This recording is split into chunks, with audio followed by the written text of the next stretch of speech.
Keep your boat, give me a four-wheel drive any day. 200 years ago, that Billy Bligh came here, and he landed right over there somewhere, maybe up there too. And he came here in a longboat because Fletcher Christian gave him no option. I reckon his man management wasn't real good.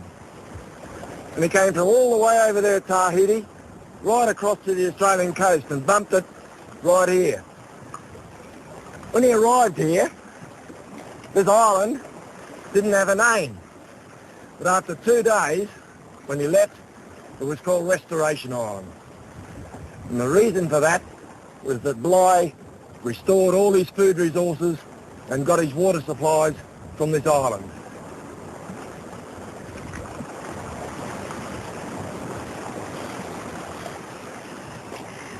Bligh reached the island halfway up the east coast of Cape York Peninsula after surviving for 4 weeks in an open longboat with 18 men. And I suppose they couldn't believe their luck when they hit this place. Native fruits, nuts, yams, as well as prolific bird life. An uninhabited island which turned out to be a supermarket. Things haven't changed much, even today. In fact, the black-lip oysters were the very first things that Bligh and his men got stuck into. These are those black-lip oysters. They're pretty large and tough.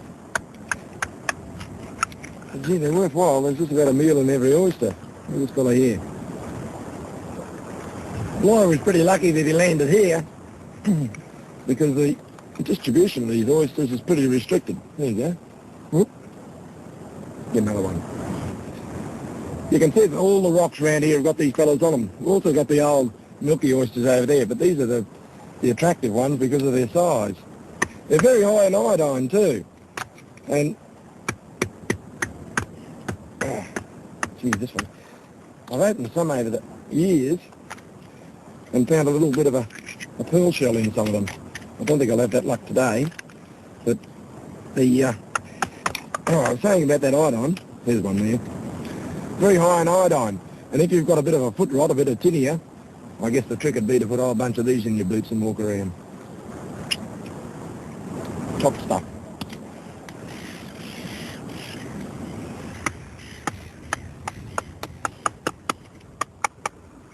There we go.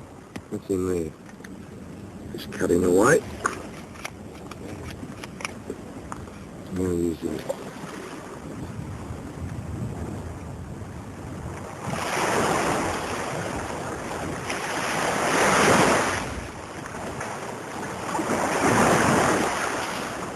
It's hard to imagine what it would have been like for these men, so far away from anything familiar. But when you're hungry, I guess you'll have a go at anything.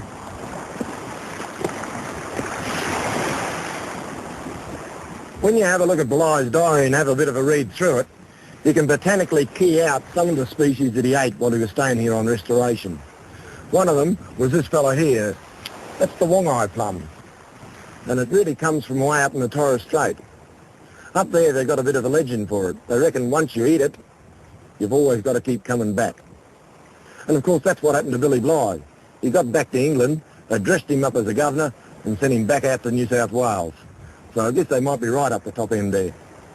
A few years later, maybe 60, a bloke called Kennedy, over there on the mainland just over that way, was having a whole bunch of troubles trying to survive.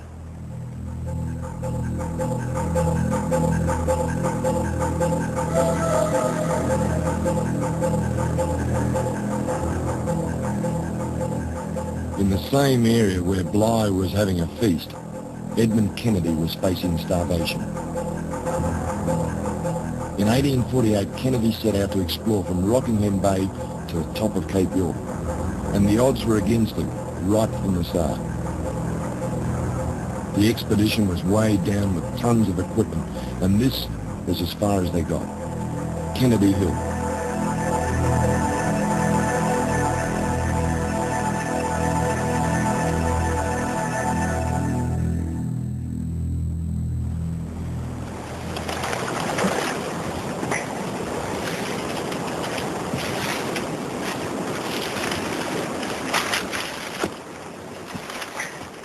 The going's hard enough here with just a pack on your back, but Kennedy had the works. He started off with 13 men, 27 horses, 3 carts, 100 sheep, and all their supplies. After months of struggle, 10 men finally made it to the top of this hill, still hundreds of miles short of their destination. They were too weak and too scared of the Aboriginals to move into the bush and to look for food. And one by one, they died.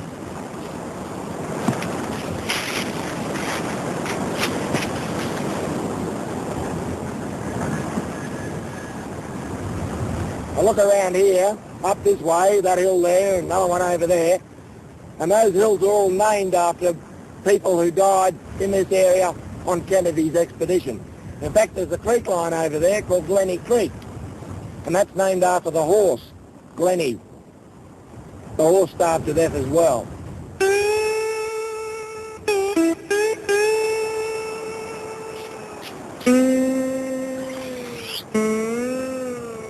This is how my work really started. I always wondered why Kennedy and his men perished, why they died with so much tucker around them. William Bligh managed okay because he landed right in the middle of a supermarket, over there, off the coast.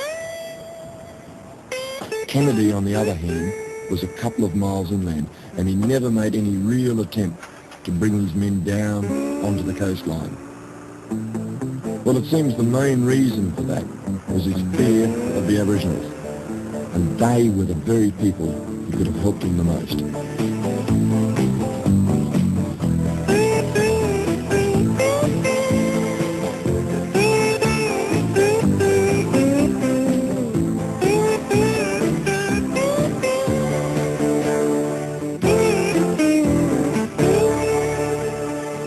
This coastline of Cape York is as remote as ever.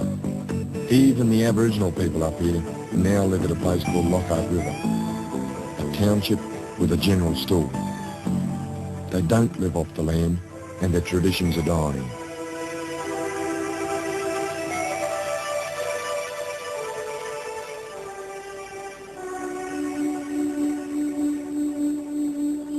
Some of them used to live at the old Lockhart River Mission. It's a remote tropical paradise which has now fallen into decay. It was abandoned in the 60s when the Anglican Church handed over control to the Queensland government.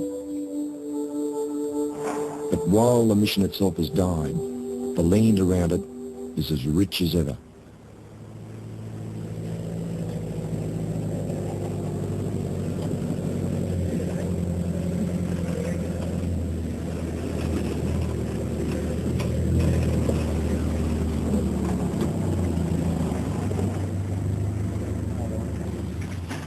You want to have a look around now?